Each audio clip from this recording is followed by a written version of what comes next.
Welcome to Red Time. Matt Walsh, Jarryd Barca. Jarryd, lots of issues in the AFL, but one at the moment that is taking a little bit of interest is the precedent set by the umpires where head-high free kicks were not being paid to, shall we say, some niggly small forwards. Is this a problem that the AFL is going to come across where legitimate free kicks aren't paid, or is some of the weather that we saw on the weekend to blame? Where do you see and stand on this?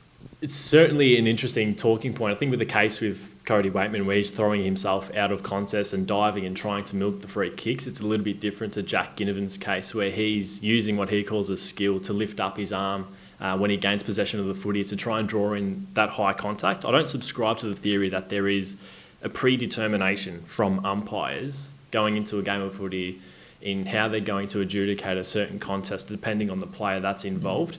I'm a big believer that head-high contact is head-high contact. So while I don't like players when they gain possession lifting up the arm to draw in a high tackle, I will never like the look of that, but I think head-high contact is head-high contact. So in Ginnivan's case, he was pretty stiff not to get those free kicks, but hey, it might be a case of the umpires blew the whistle away.